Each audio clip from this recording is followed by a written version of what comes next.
دوسرا حصہ سورۃ الانعام 7ویں پارے الحمدللہ سے شروع ہو کر سورہ بنی اسرائیل 15ویں پارے کے اختتام تک وَكَبِّرْهُ تَكْبِيرًا تک پہنچا۔ قرآن کا تیسرا حصہ الحمدللہ سے شروع ہو کر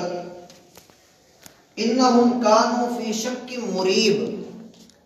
22ویں پارے میں سورہ سبا پر مکمل ہوتا ہے، اور قرآن کا آخری حصہ سورہ فاطر الحمدللہ سے شروع ہو کر والناس تک مکمل قرآن ہو جاتا ہے۔ قرآن کی یہ تقسیم اہل علم نے ایک بنیادی وجہ کے ساتھ کی کہ اگر ان 4 حصوں میں قرآن کو دیکھا جائے تو قرآن کے آغاز سے لے کر اس کی انتہا تک انسان کو اللہ کی تعریف کرنے کا حکم ہے، اور ان 4 جگہوں پر جہاں جہاں اللہ تعالیٰ نے الحمدللہ کہا ہے اس کے بعد اللہ نے اپنی توحید کے، اپنی حاکمیت کے، وحدانیت کے، الوہیت کے، ربوبیت کے، تصرفات کے، اپنے تمام تر معاملات کے، اسماء و صفات کے اللہ نے دلائل پیش کیے ہیں۔ ہم قرآن کے آخری حصے کو لیتے ہیں جہاں سورہ فاطر ہمارے سامنے ہے، اور فاطر اللہ کی صفات میں سے ایک صفت ہے۔ فاطر اسی معنی میں ہے جسے ہم خالق کہتے ہیں، بنانے والا، لیکن یاد رکھیے کائنات میں اللہ سے بڑھ کر کسی کے اندر اتنی قدرت نہیں کہ وہ اللہ جیسی تخلیق کر سکے، اور اگر کوئی کسی شے کو بناتا ہے، منظر عام پر لاتا ہے، لوگوں کے سامنے اسے رکھتا ہے، تو یا تو وہ پچھلے لوگوں کے علم کو استعمال کرتا ہے، یا وہ پہلی کسی چیز کو دیکھ کر اسی کی اپ ڈیٹ فارم ہمارے سامنے رکھ دیتا ہے۔ لیکن اللہ کا علم اس قدر کامل ہے کہ اسے نہ تو پہلے کسی کی ضرورت ہے نہ بعد میں کسی کی ضرورت ہے۔ انت الاول فلیس قبلک شیء، اے اللہ تو پہلا ہے اور تجھ سے پہلے کچھ نہیں۔ وانت الآخر فلیس بعدک شیء، اور تو سب سے آخر بھی ہے اور تیرے بعد بھی کچھ نہیں۔ مالک کی یہاں پر ایک صفت ہے، کہا سورہ فاطر کے آغاز میں الحمدللہ، لوگوں سب تعریف اللہ کے لیے۔ اور یاد رکھیے قرآن کریم کے یہ 4 حصے جب اپنی ابتدا میں الحمدللہ لے کر آتے ہیں تو یہاں دعویٰ کیا جاتا ہے کہ سب تعریف اللہ کے لیے۔ کسی جگہ پر یہ ہے کہ رب العالمین، کسی جگہ پر ہے الحمدللہ لہو ما فی السماوات و ما فی الارض، کسی جگہ پر ہے الحمدللہ الذی انزل علی عبدہ الکتاب، کسی جگہ پر ہے خلق السماوات والارض وجعل الظلمات والنور، وہ خالق جو تمام جہانوں کا رب ہے۔ تعریف اس کے لیے کہ اس نے اندھیرے اور روشنی میں فرق سمجھا دیا، تعریف اس کے لیے کہ اس نے اپنے بندے کے اوپر کتاب اتار دی، کتاب کے اندر کوئی کجی نہیں رکھی، تعریف اس کے لیے کہ زمین اور آسمان میں جو کچھ ہے سارا اسی کا فرما بردار ہے، اور یہاں بھی تعریف اس کے لیے، دلیل اس کی یہ دی کہ فاطر السماوات والارض، زمین اور آسمان میں جو کچھ بھی ہے اور جیسے بھی ہے، جہاں جہاں ہے، اور آسمانوں اور زمین کو اوپر غور کرو تو اس کو رب نے بنایا ہے، اور کس طرح سے بنایا ہے؟ بغیر کسی نمونے کے، کسی سے سیکھ کر نہیں بنایا، کسی سے مشورہ لے کر نہیں بنایا۔ فاطر، وہ ایسا فاطر ہے چیزوں کو پیدا کرنے والا، جاعل الملائکۃ رسلا، اس نے اپنے فرشتوں کو پیغام دینے والا بنایا ہے۔ الی اجنحۃ مثنی و ثلاث و رباع یزید فی الخلق ما یشاء، لوگوں اللہ کے فرشتوں کے پر ہیں، کسی کے 2 ہیں، کسی کے 3 ہیں، کسی کے 4 ہیں، اور کسی کے اللہ کو ہی پتہ ہے کہ کتنے پر ہیں، اور اللہ ہر چیز کے اوپر قادر ہے۔ فرمایا ما یفتح اللہ للناس من رحمہ فلا ممسک لہا، یاد رکھو اللہ آسمان سے کوئی رحمت اتارتا ہے، دنیا کے سارے خدا مل جائیں، وہ چاہے ہندوؤں کے کروڑوں خدا ہوں، یا عیسائیوں کا عقیدہ تثلیث ہو، یا مجوسیوں کے 2 خدا ہوں، یا یہودی اپنے عقائد لے کر کے آ جائیں، یا دنیا اپنی ساری طاقتیں لے کر آ جائے، مالک نے کوئی رحمت آسمان سے نازل کر دی ہے، کوئی فیصلہ کر دیا ہے، فلا ممسک لہا، اسے کوئی روکنے والا نہیں۔ وما یمسک، اور جو تیرے ہونٹ تک، تیرے معدے تک نہیں پہنچ رہا، جو رب نے نہیں پہنچنے دینا، فلا مرسل لہ من بعدی، اسے تجھ تک کوئی پہنچا بھی نہیں سکتا۔ جو اتار دیا، جو دے دیا، وہ تیرے رب کی عطا ہے، اور جو روک لیا، جو نہیں دیا، وہ اس کی رضا ہے، وہ جیسے چاہے دے، جسے چاہے جتنا بھی دے۔ وَهُوَ الْعَزِيزُ الْحَكِيمُ، اس سے اس کے غلبے کا اظہار ہے اور اس کی حکمتیں ہیں، وہ جسے چاہتا ہے دے کر آزماتا ہے، لے کر آزماتا ہے۔ پھر مخاطب کیا، یا ایھا الناس، او لوگو، اذکروا نعمت اللہ علیکم، اپنے اوپر اللہ کی نعمتوں کو یاد کرو۔ هل من خالق غیر اللہ یرزقکم من السماء والارض، آسمان میں اللہ کے سوا تمہارا کوئی خالق ہے جو تمہیں رزق عطا کر دے؟ لا الہ الا ہو، لوگوں اس کے سوا کوئی معبود برحق نہیں۔ جب مانتے ہو کہ وہی ایک الہ ہے، فَأَنَّىٰ تُؤْفَكُونَ، تو کسی اور کے در پہ کیوں جاتے ہو؟ محبوب اگر یہ آپ کو جھٹلاتے ہیں، آپ کی تکذیب کرتے ہیں،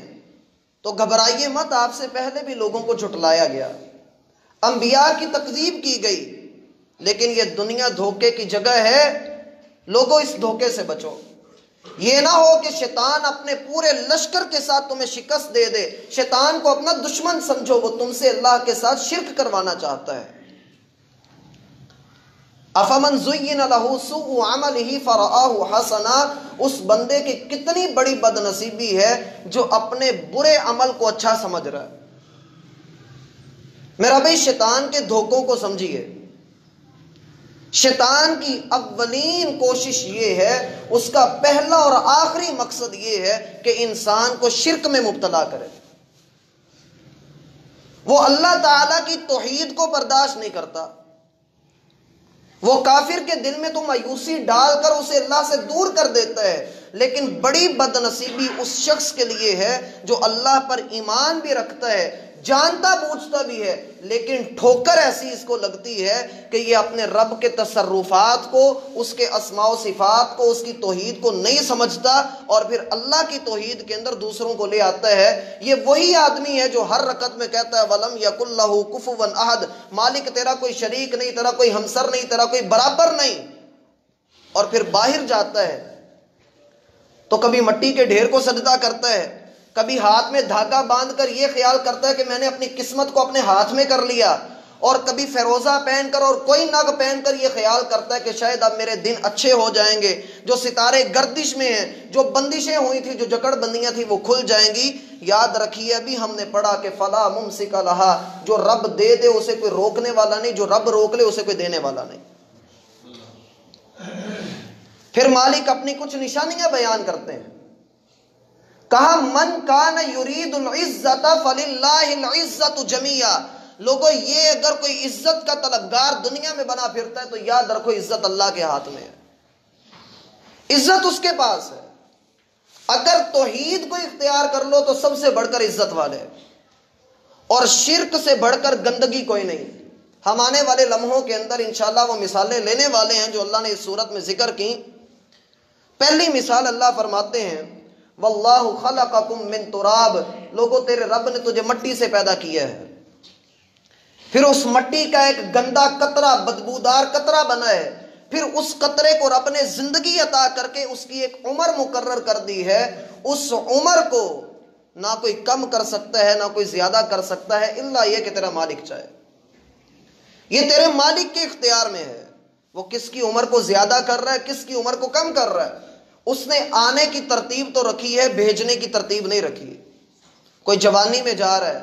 کوئی پیدا ہوتے ہی جا رہا ہے، کوئی پیدا ہی مردہ ہو رہا ہے، اور کوئی 80 سال 100 سال اللہ نے ان کو ہٹا کٹا جوان رکھا ہے۔ ان ذالک علی اللہ یسیر، اور لوگوں اللہ کے لیے یہ کچھ مشکل نہیں ہے۔ تم مثال لینا چاہتے ہو وما یستوی البحران،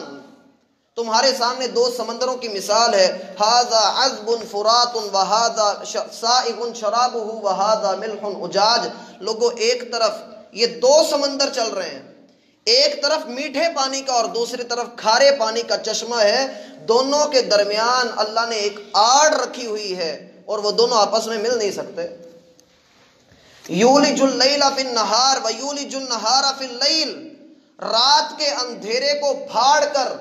دن کا اجالا لانے والا اور دن کے اجالے کو دیکھ کر جسے دنیا کہہ رہی تھی کہ اس جیسا جلوہ کوئی نہیں، رات کے اندھیروں کو لے کر آنے والا، ذالکم اللہ ربکم، لوگو یہ ہے تمہارا رب، تمہارا پالنے والا، تمہاری تربیت کرنے والا، تمہیں کنٹرول کرنے والا، لہ الملک، اسی کے لیے ساری بادشاہی ہے، والذین تدعون من دونہ ما یملکون من قطمیر، اللہ کے سوا جس کے در پہ بھی جاتے ہو وہ کھجور کی گھٹلی کے اوپر چڑھے ہوئے کور کے بھی مالک نہیں ہے۔ پھر سنیے، والذین تدعون من دونہ ما یملکون من قطمیر، اللہ کے سوا جس کے در پہ جاتے ہو، جس کو مالک خیال کر بیٹھتے ہو، جسے سمجھتے ہو کہ یہی میرا کرنی والا ہے، یہی میرا مشکل کشا ہے، یہی میرا حاجت روا ہے۔ وقت کے بادشاہ نے آ کر ایک توحید پرست کو، عمر رضی اللہ عنہ کے پوتے کو، سالم کو کہا تھا، حرم کے اندر بیٹھے ہوئے ہیں، پتہ لگا کہ اس سے بڑھ کر عبادت گزار مکہ میں کوئی نہیں ہے۔ ہشام آیا سالم کے پاس اور آ کر کہنے لگا، سالم مجھے پتہ لگا آپ وقت کے بڑے عالم ہیں، آپ اللہ کے عبادت کرنے والے عبادت گزار ہیں، اور اس دور میں علماء کی قدر تھی۔ کہا میں آپ کی خدمت کرنا چاہتا ہوں، مانگیے کیا مانگتے ہیں؟ یہ چڑھتا ہوا سورج، اس کی روشنی دنیا کے آدھے حصے کے اوپر پڑتی ہے، میں آدھی دنیا کا حکمران ہوں، دنیا کے خزانے میرے قدموں میں، آپ مانگیے کیا مانگتے ہیں؟ سالم کا جواب یہ تھا کہ رب کے گھر میں بیٹھتے ہوئے تجھ سے مانگوں؟ تیرے علاوہ میرے پاس رب ہے، میں اس کا در نہیں چھوڑ سکتا، اور اس کے گھر میں بیٹھ کر کسی اور کے آگے ہاتھ پھیلاتے ہوئے مجھے شرم آتی ہے۔ بادشاہ کی انا پر چوٹ لگی، باہر چلا گیا، انتظار کرنے لگا، کہنے لگا اب آپ باہر آ گئے ہیں، ابھی مجھ سے کچھ مانگ لیجیے۔ سالم کہنے لگے جو میں مانگتا ہوں، جو میری ڈیمانڈ ہے وہ تیری پہنچ سے بڑھ کر ہے، تو نہیں دے سکتا۔ کہنے لگا بولیے تو صحیح، زبان تو ہلائیے۔ کہا میں جنت مانگتا ہوں، دے سکتا ہے تو؟ کہنے لگا یہ میرے بس کی بات نہیں۔ سالم کہنے لگے پھر مجھے میرے حال پر چھوڑ دو، اور وقت کے بادشاہ نے اس وقت کہا اللہ کی قسم اس بندے جیسا غنا مجھے مل جائے اور ساری دنیا میں دے دوں، مجھے اس کا غنا چاہیے، دل کا بھرا ہوا ہونا چاہیے، توحید چاہیے جو دل کے اندر راسخ ہو جائے۔ کہا اللہ کے سوا جس کو تم پکارتے ہو، جس کے در پہ تم جاتے ہو، کھجور کی گٹلی کے اوپر چڑھے ہوئے کور کے بھی برابر اس کے مالک نہیں ہے وہ۔ اور پھر آگے مزید اللہ نے ان کی محتاجگی ان کی بیان کی، ان تدعوہم لا یسمعوا دعاءکم، لوگو تم ان کو پکارتے رہ جاؤ، وہ پتھر ہے، وہ قبر ہے، وہ کوئی شجر ہے، وہ حجر ہے، وہ کوئی بھی چیز ہے، تم اس کو پکارتے رہ جاؤ، وہ تمہاری پکار کو سن نہیں سکتے، نہیں سن سکتے۔ انسان جتنا مرضی زور لگا لے، اور کیسی انسان کی بدنصیبی، اللہ کی قسم، وہ کہتا ہے اللہ ڈائریکٹ نہیں سنتا، قبر والا سن لیتا ہے۔ اللہ نہیں سنتا، قبر والا سن لیتا ہے۔ اللہ فرماتے ہیں ان تدعوہم لا یسمعوا دعاءکم، لوگوں اگر تم ان کو پکارو بھی تو وہ تمہاری پکار کو سن نہیں سکتے۔ وَلَوْ سَمِعُوا مَا اسْتَجَابُوا لَكُمْ، اگر سن بھی لیں تو قبول نہیں کر سکتے، تمہاری بگڑی بنا نہیں سکتے۔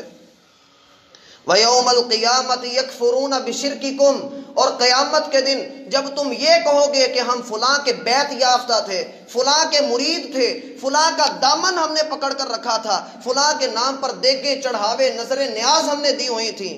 وَيَوْمَ الْقِيَامَةِ يَكْفُرُونَ بِشِرْكِكُمْ، کل قیامت کا دن ہوگا جب لوگ آئیں گے کہ ہم نے فلاں کے نام پر نظر نیاز دی، فلاں کے نام کے اوپر منت اور چڑھاوے چڑھائے، اس دن وہ انکار کریں گے کہ ہمارے نام کا کچھ نہیں ہوا، جو بھی نام ہے اللہ کا نام۔ وَلَا يُنَبِّئُكَ مِثْلُ خَبِيرٍ، اور اس سے بڑھ کر اللہ کی قسم نرم جملہ اور مان برا جملہ قرآن کبھی کبھی ایسا انداز اختیار کرتا ہے وَلَا يُنَبِّئُكَ مِثْلُ خَبِيرٌ، کہا تجھے رحمان جو خبریں دے رہا ہے، جو باتیں تجھے رحمان بتا رہا ہے کوئی اور نہیں بتائے گا۔ یا ایھا الناس، او لوگو، انتم الفقراء الی اللہ، دنیا کی ساری دولتیں تیرے قدموں میں ہوں پھر بھی تو اللہ کے در کا فقیر ہے، پھر بھی تو اللہ کے در کا فقیر ہے، تو اس کا منگتا بن، کسی اور کا منگتا نہ بن۔ اپنے آپ کو حسین کا منگتا بنا لینے سے حب اہل بیت ظاہر نہیں ہوتی۔ اللہ کے منگتے بنیے، اللہ کی قسم پار لگ جائیں گے، اور اس سے مانگنے والا کبھی ذلیل نہیں ہوتا۔ حدیث میں آتا ہے بندہ اللہ کے سامنے ہاتھ اٹھاتا ہے اور اللہ کو پکارتا ہے، کہتا ہے اے میرے رب، اور اللہ جواب دیتا ہاں میرے بندے میں حاضر ہوں، بول۔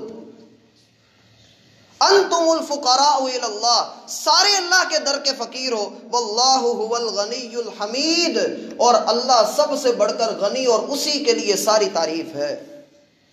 ان یشاء یذہبکم ویاتی بخلق جدید، اگر وہ چاہے تو تم سب کو مٹا کر ایک نئی مخلوق لے آئے۔ وما ذلک علی اللہ بعزیز، اور اللہ کے لیے کچھ مشکل نہیں۔ ولا تزر وازرۃ وزر اخری، قیامت کے دن کوئی کسی کا حساب نہیں دے گا، جس نے جو کیا ہے وہ خود بھرے گا۔ وَإِن تَدْعُ مُثْقَلَةٌ إِلَىٰ حِمْلِهَا لَا يُحْمَلْ مِنْهُ شَيْءٌ وَلَوْ كَانَ ذَا قُرْبَىٰ۔ بھائی اس جملے کو سمجھنا، کہا کہ اگر کوئی قیامت کے دن بھی کسی کو بلائے کہ آ کر میرا بوجھ اٹھا لے، میری شفاعت کر دے، میری سفارش کر دے، مجھے اللہ سے بچا لے، لوگوں نے جملے بولے خدا کا پکڑا چھڑائے محمد، محمد کا پکڑا کوئی چھڑا نہیں سکتا، لوگوں نے ایسے جملے بولے۔ اللہ فرماتا ہے وَإِن تَدْعُ مُثْقَلَةٌ إِلَىٰ حِمْلِهَا، لوگوں قیامت کے دن کوئی اگر کسی کو بلائے گا کہ آ کر ذرا میرا بوجھ اٹھا لے، میرے گناہ تو لے لے، وہاں پر میری محبت کرنے والا باپ، شفقت کرنے والی ماں، اولاد، بیوی، ہر شے، ربی سلم ربی سلم، نفسا نفسی کا عالم، اور کوئی کسی کی ایک بدی کو لینے کا روادار نہیں ہوگا، ایک نیکی دینے کے لیے تیار نہیں ہوگا۔ مالک فرماتے ہیں اول تو کوئی کسی کا بوجھ اٹھا نہیں سکتا، اور اگر کوئی بلا بھی لے کسی کو، پھر خواہ کتنے قریبی رشتے بھی ہوں، رشتے اس دن کام نہیں آئیں گے۔ نبی علیہ السلام نے کیا کہا تھا؟ یا فاطمہ بنت محمد، اے محمد کی بیٹی فاطمہ، لا اغنی عنک من اللہ شیئا، کل قیامت کے دن یہ سوچ کر نہ آنا کہ میں محمد کی بیٹی ہوں تو ایسے ہی چلی جاؤں گی، اللہ کے ہاں میں تیرے کسی کام نہیں آ سکوں گا۔ وَلَوْ كَانَ ذَا قُرْبَىٰ إِنَّمَا تُنذِرُ الَّذِينَ يَخْشَوْنَ رَبَّهُمْ بِالْغَيْبِ وَأَقَامُوا الصَّلَاةَ، حقیقی کامیاب وہ ہیں جو نماز کے قائم کرنے والے اور اللہ سے ڈرنے والے ہیں۔ وَمَن تَزَكَّىٰ فَإِنَّمَا يَتَزَكَّىٰ لِنَفْسِهِ، جو اپنے آپ کو پاک کر لیتا ہے، دل سے شرک کی گندگی کو نکال لیتا ہے، تو یقیناً یاد رکھو کہ اس نے اپنا ہی فائدہ کیا ہے۔ وَإِلَى اللَّهِ الْمَصِيرُ، مان کر گزارو گے تب بھی، نہیں مانتے تب بھی پلٹنا تم نے اللہ کی طرف ہے۔ پھر مثالیں دیں وَمَا يَسْتَوِي الْأَعْمَى وَالْبَصِيرُ، لوگوں اندھا اور دیکھنے والا برابر نہیں، وَلَا الظُّلُمَاتُ وَلَا النُّورُ، اندھیرے اور روشنی برابر نہیں، وَلَا الظِّلُّ وَلَا الْحَرُورُ، اور سایہ اور دھوپ برابر نہیں، وَمَا يَسْتَوِي الْأَحْيَاءُ وَلَا الْأَمْوَاتُ، جیسے روشنی اور اندھیرا برابر نہیں، اسی طرح زندہ اور مردہ برابر نہیں، جس کی سانس بند ہو گئی، منو مٹی کے نیچے چلا گیا، وہ پکار نہیں سن سکتا، وہ دنیا سے جا چکا ہے۔ ایک جگہ پہ اللہ قرآن میں کہتے ہیں او اللہ کے سوا جس کو تم پکارتے ہو، الہم ارجل یمشون بہا، کیا اس کا پاؤں ہے جس کے ساتھ اسے تم چلتا ہوا دیکھتے ہو؟ ام لہم ایدی یبطشون بہا، کیا اس کا ہاتھ ہے جس کے ساتھ وہ پکڑتا ہے؟ ام لہم اعین یبصرون بہا، کیا اس کی آنکھیں ہیں جس کے ساتھ وہ دیکھتا ہے؟ ام لہم آذان یسمعون بہا، یا اس کے کان تمہیں نظر آتے ہیں جس سے وہ سنتا ہے؟ اور اس کے برعکس ایک تو یہ وہ لوگ تھے جنہوں نے ایسی حرکتیں کی اور اللہ کے ساتھ پتھروں کو شریک ٹھہرایا، مٹی کے بت بنا بنا کر، مٹی کے ڈھیروں کے اوپر تالے لگا لگا کر، اور وہی پکی قبریں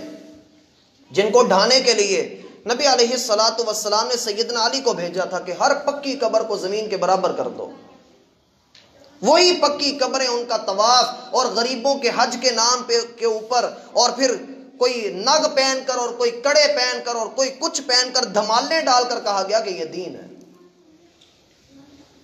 نبی علیہ الصلوۃ والسلام کے پاس ایک شخص آیا، اے اللہ کے رسول، میں نے نظر مانی تھی، عقیدہ تھا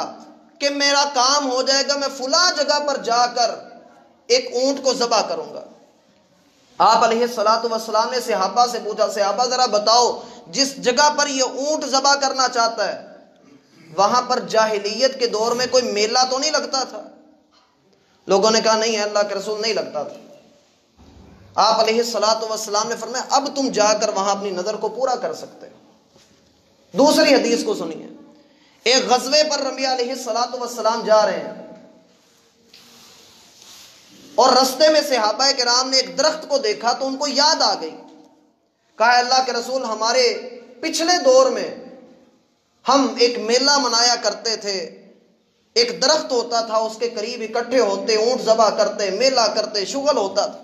اے اللہ کے رسول ہمارے لیے بھی کچھ ایسا ہی مقرر کر دیجیے، ہمیں بھی کچھ ایسا ہی بنا دیجیے۔ آپ علیہ الصلوۃ والسلام کو شدید غصہ آیا، آپ نے فرمایا لوگوں تم تو وہی بات کر رہے ہو کہ ابھی فرعون غرق ہوا تھا، بنی اسرائیل پار لگے ہیں، اور پار لگتے ہی کنارے کے ساتھ چلتے ہوئے دیکھا کہ ایک قوم پتھر کی عبادت کر رہی ہے، تو موسیٰ علیہ السلام کو کہنے لگے اجعل لنا آلہۃ کما اجعل لنا الہا کما لہم آلہہ، جیسے ان کا معبود ہے ایسے ہی ہمارا بھی ایک معبود بنا دو۔ اللہ کے رسول صلی اللہ علیہ وآلہ وسلم نے پھر فرمایا لوگوں تم اپنے سے پہلی اقوام کے نقش قدم پر چلو گے، اور آج کا مسلمان آنے والے ایام میں بالکل اگلا جمعہ 25 دسمبر کا ہے، ہر مسلمان، اکثریت مسلمانوں کی ایسی ہوتی ہے جو اس دن مذاق میں ایک دوسرے کو کہہ رہے ہوتے ہیں آپ کی عید ہے، بڑے دن آ گئے ہیں۔ ایک مسلمان کے اوپر یہ کفر کا فتویٰ تھوپنا اللہ کی قسم بہت بڑا بدترین گناہ ہے۔ لا ترجعوا بعدی کفارا یضرب بعضکم رقاب بعض، لوگوں میرے بعد آپس میں ایک دوسرے پر کفر کے فتوے نہ لگانا، منع کیا نبی علیہ الصلوۃ والسلام نے۔ اور پھر جو عیسائیوں کو مبارکباد دے، میری کرسمس، ہیپی کرسمس، وہ کہہ رہا ہوتا ہے کہ ہاں جو تمہارا عقیدہ ہے کہ اللہ نے بیٹا جنا، ہم بھی تمہارے ساتھ ہیں کہ ہاں اللہ کی اولاد ہے، اور یہ وہی ہے جو کہہ رہا ہوتا ہے لم یلد ولم یولد، اے اللہ نہ تو کسی کی اولاد ہے نہ تیری کوئی اولاد ہے، یہ خود کہہ رہا ہوتا ہے۔ اللہ تعالیٰ قرآن میں فرماتے ہیں وَقَالُوا اتَّخَذَ الرَّحْمَنُ وَلَدًا، یہ لوگ کہتے ہیں کہ رحمان کی اولاد ہے، لَقَدْ جِئْتُمْ شَيْئًا إِدًّا، یہ بات بڑی گندی بات ہے، اتنی گندی اور وزنی بات ہے، تَكَادُ السَّمَاوَاتُ يَتَفَطَّرْنَ وَتَنشَقُّ الْأَرْضُ، آسمان اس بات کا بوجھ برداشت نہیں کر سکتا، پھٹ جائے گا، زمین شک ہو جائے گی، اور بڑے بڑے مضبوط پہاڑ اپنی جگہ چھوڑ جائیں گے، ان دعوا للرحمن ولدا، کہ بندے یہ کہتے ہیں کہ رحمان کی اولاد ہے۔ اگر اللہ کی کوئی اولاد بناتا ہے تو پھر کہنا پڑے گا کہ اللہ کی کوئی بیوی بھی ہے، اور اگر اللہ کی کوئی بیوی بناتا ہے تو ماننا پڑے گا کہ اللہ کا کوئی سسرال بھی ہے۔ یہ باتیں میں اپنی طرف سے نہیں کہہ رہا، قرآن میں لکھا ہے بدیع السماوات والارض، اللہ زمین آسمان کا بنانے والا، انا یکون لہ ولد ولم تکن لہ صاحبہ، کہاں سے اس کا بیٹا کہاں سے اس کی بیٹی، وجعلوا بینہ وبین الجنۃ نسبا، لوگوں نے اللہ کو اور جنات کو آپس میں سسرالی رشتہ دار قرار دیا، فرشتوں کو اللہ کی بیٹیاں بنا دیا۔ لوگوں نے اللہ کے حق میں کیا کیا کیا، مالک 3 جگہوں پر قرآن میں کہتے ہیں وما قدر اللہ حق قدری، لوگوں تم نے اللہ کی قدر نہیں کی جیسا اس کی قدر کرنے کا حق تھا۔ اس کی مزید تفاصیل انشاءاللہ ہم اپنی اگلی ملاقات میں دیکھیں گے۔ وما توفیق الا باللہ۔